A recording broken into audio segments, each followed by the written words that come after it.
The Israeli Prime Minister Benjamin Netanyahu has insisted that the death of the Hamas leader Yahya Sinwar does not mean the end of the war in Gaza. Sinwar is widely believed to be behind the October the 7th attacks. Israeli forces say the 61-year-old died along with 2 other Hamas members on Wednesday during a ground operation in the southern city of Rafah. An Israeli drone captured pictures of Sinwar sitting at the back of a room in a partially destroyed building before the building was brought down. The IDF then carried out DNA testing to confirm his identity. Iran's mission to the UN described Sinwar as a martyr, saying the manner of his death will strengthen the spirit of what they call the resistance. The Hamas leader's body is in Tel Aviv, where people have been celebrating on the streets, as I heard from our Middle East correspondent Wyland.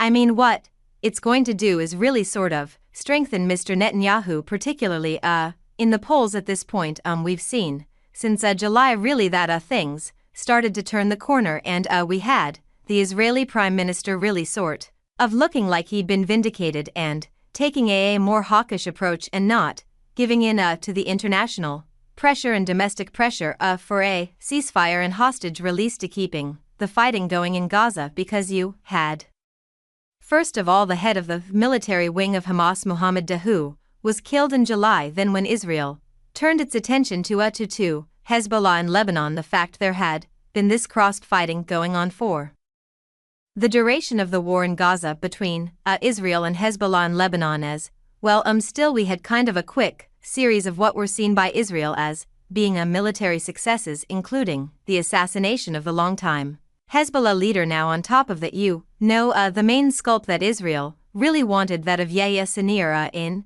Gaza. But this is going to be a time where a lot of attention comes to what happens next in terms of post-war plans for Gaza, and really sort of underlines how that there isn't a clear plan for what happens next apart from a continuing Israeli military occupation there. And it's clear that Israel still has not achieved its main war goals. It says it wants to make sure that it defeats Hamas in terms of its political and military abilities. It still remains something of a fighting force. We expect that Yahya Sinwar will be replaced as leader, just as his predecessor, who was killed at the end of July, Hania, was replaced by him as overall leader of Hamas. So where do things go from here?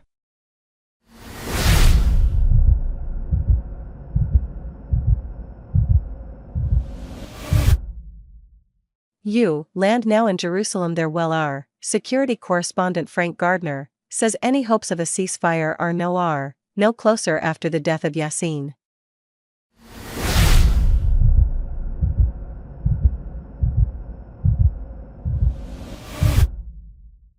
Benjamin Netanyahu, who went against much of public opinion and certainly against the advice of the Americans in defying calls for a ceasefire which would have probably brought the hostages home, he has pressed on, and they feel they've got an advantage at the moment. Much now depends on what Iran does, and the signals coming out of Iran are pretty defiant. There doesn't appear to be much appetite on either side for any kind of a ceasefire, because I think you have to ask yourself certain questions here. Does the death of Yahya Sinwar, does that make it easier to bring a ceasefire?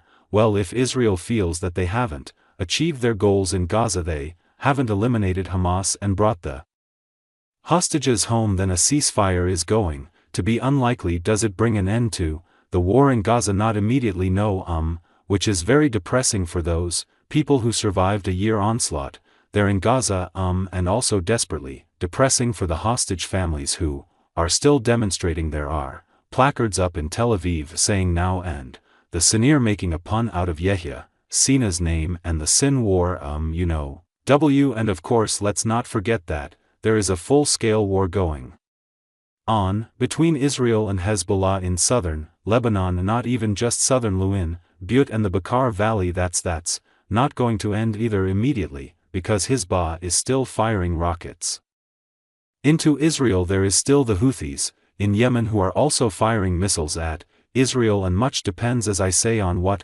happens with Iran. Remember that Israel has vowed to retaliate against Iran for the October the 1st ballistic missile attack when Iran launched around 180 missiles at Israel in response. It said for the killing of Hassan Nasrallah, that big ally in Butte, who was killed on September the 27th. So there's a lot of still moving pieces here in this jigsaw that haven't stopped moving yet. So I'm sorry to say that I don't think the Middle East generally is a calmer place today than it was 48 hours.